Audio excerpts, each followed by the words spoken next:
अस्सलाम वालेकुम नाजरीन, अज दी मैं बड़ी अच्छी वाली बहुत मज़ेदार जी डिश लैके आई हाँ जिहदा नाम है टूटी फ्रूटी। और असी बनावांगे दवाने दे छिलकियां तो दवाने दे छिलके लेने ने, उन्होंने असी जिन्ना भी उन्हों दा उत्ते वाला लाल लाल हिस्सा है ना वो छुरी दे नाल ला लेना, साफ कर लेना। तो पिछों जिहड़ा उहदा वाला ज़्यादा सख्त हिस्सा है उहदे छिल्लड़ है ना वो भी छुरी दे नाल साफ कर लेनी है। जिस तरह मैं छुरी नाल साफ कर रही हाँ, इस तरह इनू अच्छी तरह पिछों सारी छिल्लड़ उहदी ला लवो छुरी दे नाल। तो इहदा विच वाला हिस्सा जिहड़ा होएगा ना छिलके दा वो साडे काम आना है। ए वाला हिस्सा इहदे असीं अगों हिस्से कर लेने आ, क्योंकि सानू एक छोटी शेप टूटी फ्रूटी शेप सानू इहदे असीं कट्टना है। एक डोंगा ले लवो, उहदे विच इस तरह करके छुरी दे नाल इहनूं कट्टदे जाइए।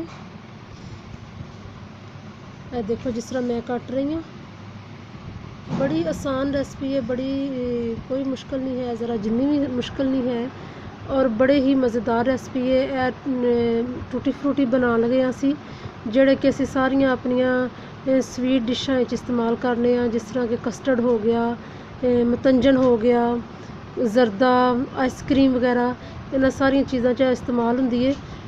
तो और बहुत ही मज़ा जिहड़ा ना दुबाला हो जाता है इहदे नाल। ए देखो जी इस शेप असां इहनूं कट लेना है। सारे जिन्ना भी तरबूज मैं अद्धा तरबूज कट्टिया सी उहदे छिलके लए सन, तो उन्हां दे मैं सारे कट के ते एक साइज़ इस तरह के साइज़ मैं कर लिया इन्हां नूं। ऐसे कट लेने। हुण असी इन्हां नूं पानी असी रख लिया एक तसले दे विच चुल्हे ते, वो गर्म हो गया तो असी उहदे विच पा दिते सारे क्यूब्स जिहड़े कट्टे हुए उहदे च पा के अच्छी तरह इन्हां नूं पका लिया। कोई 25-30 मिनट हल्की आंच ते पकदे रहे ने। ते हुण पक गए ने, तकरीबन सारे तैयार हो चुके ने। वेखो जी मैं चेक कर रही हाँ तो गल गए ने अच्छी तरह।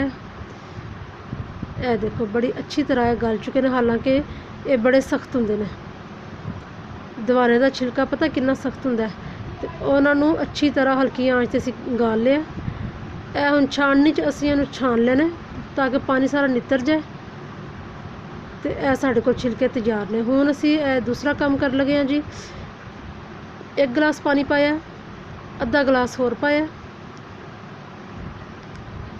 पानी गर्म करना है। 1 कप चीनी, अद्धा कप होर चीनी, यानी कि 1.5 गिलास पानी तो 1.5 गिलास चीनी विच पा के ते इहदा शीरा बना लेने।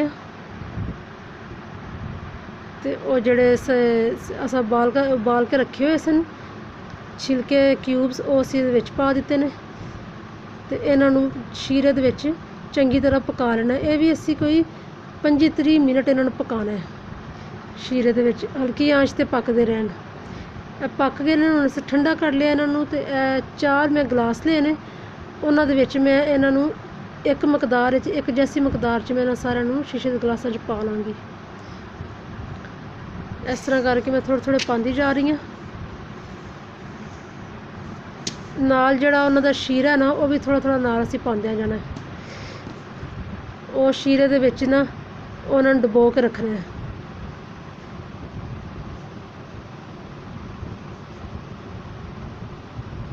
मेरे बहुत सारे ऐसे नाजरीन ने जिहड़े कि मैनू फरमाइश करते हैं कि तुसी पंजाबी च भी अपनी रेसिपियां भेजा करो। तो उन्हां दी फरमाइश ते मैं फिर पंजाबी च भी भेजनी हाँ।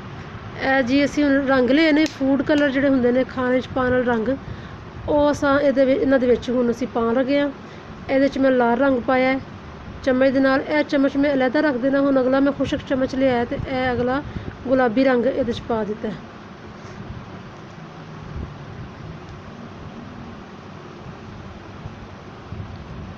अच्छी तरह हिला के ते चम्मच नूं भी असीं अलहदा रख देना, वखरा कर देना चम्मच नूं। ते फिर अगों साफ खुशक चम्मच होर लेना है, उहदे च मैं हरा रंग लिया ते इहनूं भी इहदे विच पा दित्ता शीरे दे विच। ते इहनूं भी चंगी तरह हिला देना, हिला के ते भी चम्मच वखरा रख देना। हुण उस तो अगला होर मैं चम्मच लिया, उहदे च मैं ले लिया जी पीला रंग जिहड़ा हुंदा है। ते इहनूं भी विच अच्छी तरह चंगी तरह हिला लेना है।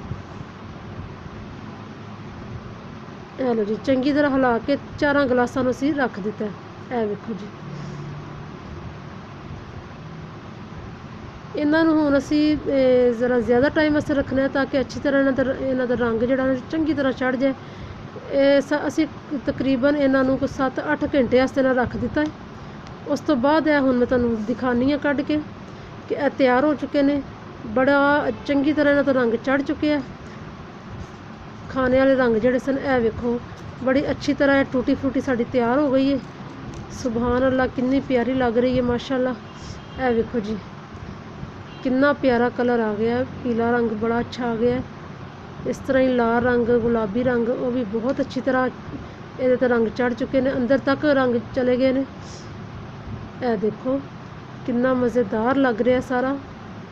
ਇਹ ਹਰਾ ਰੰਗ ਦੇਖੋ ਕਿੱਡਾ ਸੋਹਣਾ ਲੱਗ ਰਿਹਾ ਮਾਸ਼ਾਅੱਲਾ।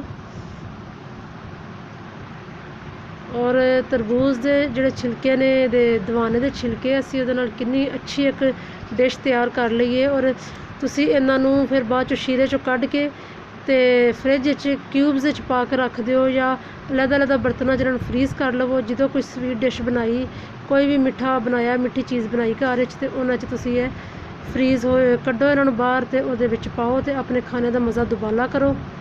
ਬੜੇ ਸੋਹਣੇ ਮਾਸ਼ਾਅੱਲਾ ਲੱਗ ਰਹੇ ਨੇ। ਤੁਹਾਡੇ ਕਮੈਂਟਸ ਦਾ ਇੰਤਜ਼ਾਰ ਰਹੇਗਾ, ਤੁਹਾਡੀ ਰਾਏ ਦਾ ਇੰਤਜ਼ਾਰ ਰਹੇਗਾ। ਔਰ ਮੇਰੇ ਚੈਨਲ ਨੂੰ ਜ਼ਰੂਰ ਸਬਸਕ੍ਰਾਈਬ ਕਰਿਆ ਜੇ, ਲਾਈਕ ਔਰ ਸ਼ੇਅਰ ਕਰਿਆ ਜੇ। ਓਕੇ ਜੀ, ਅੱਲਾ ਹਾਫਿਜ਼, ਜਜ਼ਾਕल्ला।